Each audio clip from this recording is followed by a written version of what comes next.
saat ini jenengan ada 4 kolam ya? Iya. 4 kolam. Untuk asupan pakan berapa ekor enrok Mas Anggit?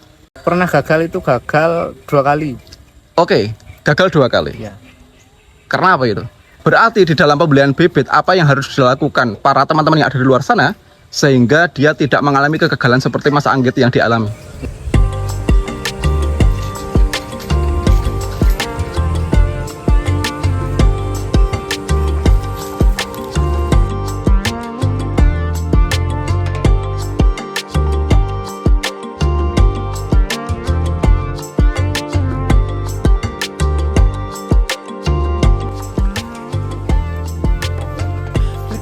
Assalamualaikum warahmatullahi wabarakatuh. Selamat datang di channel R Plesiran Kandang. Teman-teman, kesempatan kali ini kita berada di daerah Pogong ya, Kecamatan Bayan, Kabupaten Purworejo, Jawa Tengah. Tak lain salah satu peternak muda yang mempunyai segudang terobosan di dalam peracikan pakan ternak enroknya.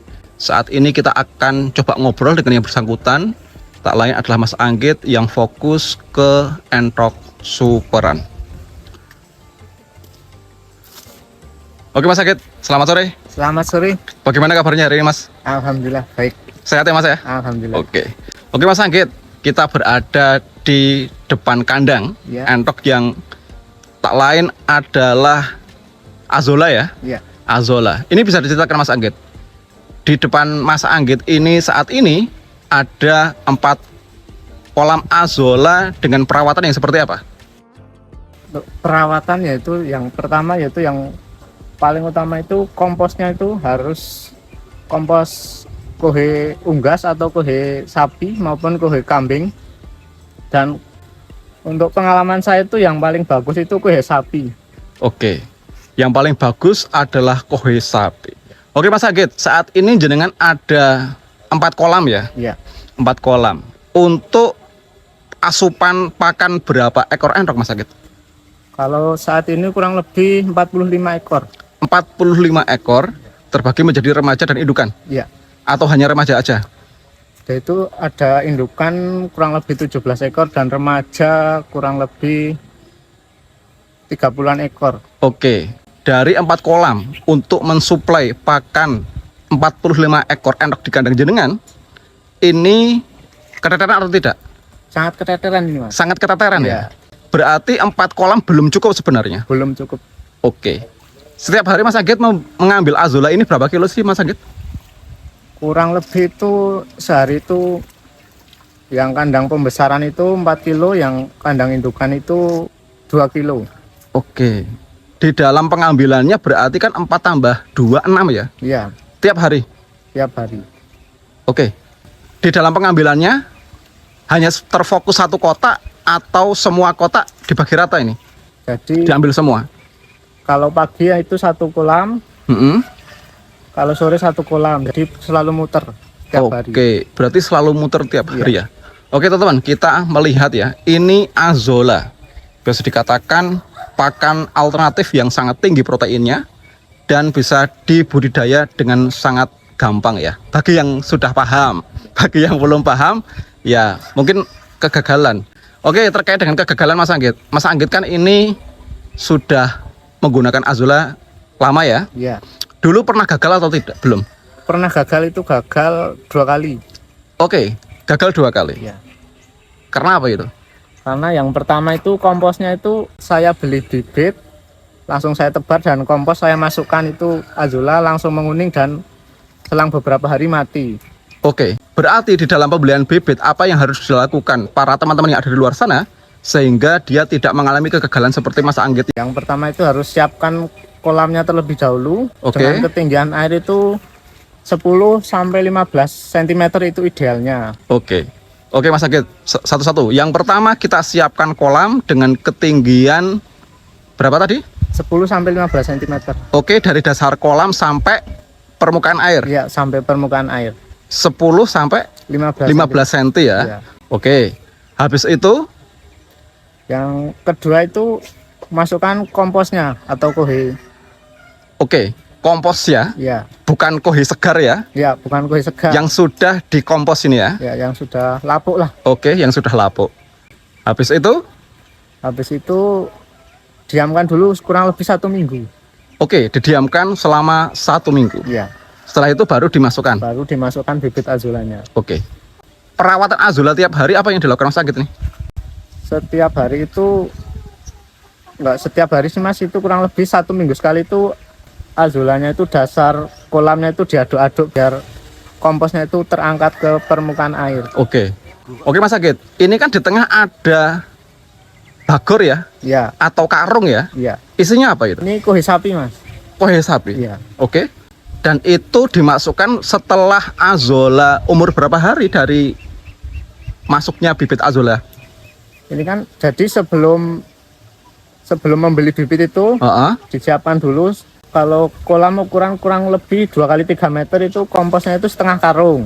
Oke. Dimasukkan dulu 1 minggu baru tebar bibit azola. Oke, berarti sebelum bibit azola ditebar, kompos yang ada di karung itu sudah harus ready di tengah kolam. Ya harus ready. Oke, siap. Teman-teman mungkin belum pernah mengalami ya menggunakan azola sebagai pakan. Sebelum kita menggunakan azola, perawatan sangat penting ya. Ya. Karena itu kan modal utama kita supaya asupan pakan tetap aman. Lah ini azola itu ada hamanya atau tidak sih Mas Anggit? Ada hamanya itu kebanyakan itu ulat. Ulat ya? Iya. Oke, yang lain enggak? Kalau yang lain itu sepengalaman saya belum pernah mengalami saya. Oke. Kecebong sih ada? Oh iya, Mas, ada kecebong dulu waktu kolamnya itu masih di tanah Mas. Jadi Oke.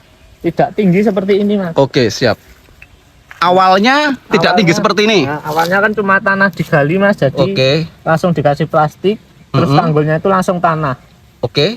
Itu menyebabkan kecebongnya Itu banyak di situ ya? kecebongnya itu banyak, jadi kata itu masuk ke dalam kolam dan bertelur Mas. Oke. Jadi akar azola itu dimakani oleh kecebong dan lama-kelamaan kuning lalu mati Mas. Oke, berarti dalam pembuatan kolam azola ketinggian dari kolam ini harus berapa sampai atas sini Mas Anggit? Ini kurang lebih dari bawah sini sampai sini 40 sampai 50 cm Mas. Oke, aman ya itu ya? Aman Mas.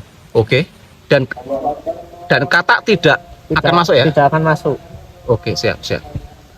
Oke Mas Anggit, di dalam perawatan azola, Mas Anggit hanya itu saja komposnya atau ada perawatan yang lain, penyemprotan mungkin atau seperti apa? Ada penyemprotan, saya paling seminggu itu 2 kali menggunakan POC air cucian beras. POC air leri, Ya, air cucian beras, itu diapakan? Itu air cucian beras yang segar itu difermentasi terlebih dahulu selama 1 minggu lalu disemprotkan ke azolanya. Oke, siap.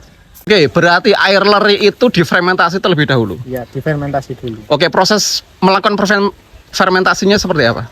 Jadi air leri yang segar itu dicampur dengan E4 Oke. dan tetes tebu, lalu difermentasi selama 1 minggu. Oke, air lerinya perbandingannya berapa? Banding berapa? Perbandingannya itu air leri itu 1 liter, Oke. dan E4-nya itu 1 tutup, dan molasenya juga 1 tutup. Oke, siap. Langsung diaplikasikan untuk penyemprotan. Ya, untuk penyemprotan. Campur dengan air ya? Campur dengan air. Berapa itu? Berapa liter? Banyaknya? Kalau kan saya menggunakan sprayer 3 liter itu, Oke, itu paling air lerinya itu setengah liter Mas. Oke. Itu 1 minggu sekali atau 1 bulan sekali? Itu 1 minggu 2 kali. 1 minggu 2 kali. Iya. Oke, siap. Itu teman, gitu ya. Jadi di dalam budidaya azola banyak ilmu-ilmu yang harus kita pahami terlebih dahulu. Mas Anggit juga mengalami kegagalan ya Mas Anggit ya? 2 kali. Terus karena memang banyak temennya yang menggunakan azola, kita jadi paham dan diaplikasikan ke kolam Mas Anggit dan alhamdulillah ini sudah subur ya. Oke Mas Anggit, ini ada 2 kolam ya. Bisa dikatakan kolam yang sini dan kolam yang ini. Saya melihat pertumbuhan azulanya berbeda, lebih besar di kolam ini. Ya. Yang satu, yang di kolam satunya itu agak menguning dan daunnya kecil-kecil. Melihat dari atas, yang di samping kiri kita tidak ada penghalang sama sekali. Tetapi yang di samping kanan kita ada dedaunan dan tidak terlalu panas atau tidak terlalu terkena sinar matahari. Itu artinya Mas Anggit, di dalam pembuatan kolam sinar matahari sangat penting ya? Sangat penting, Mas. Oke, seberapa penting sih Mas Anggit? Karena azula itu kan sangat membutuhkan sinar matahari untuk berkembang biak, Mas. Oke, berarti yang menyebabkan azolla itu menguning bukan karena kena panas ya? Bukan, Mungkin dari pupuknya kurang. pupuknya kurang.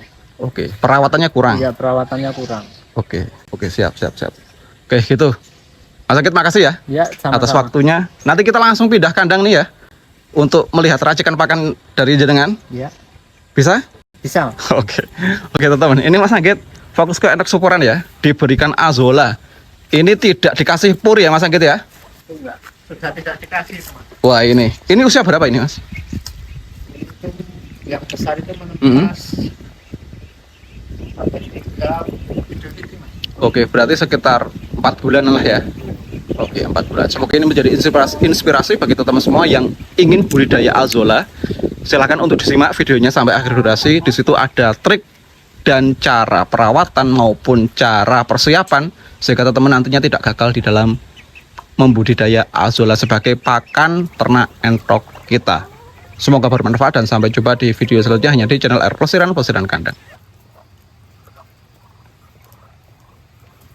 Karena azolla saya itu sangat kurang ya Mas untuk populasi sebanyak ini, jadi sebenarnya 2 kali lipat azolanya Mas, karena azolanya itu sangat minim, jadi cuma setengah itu porsinya Mas sebenarnya Mas.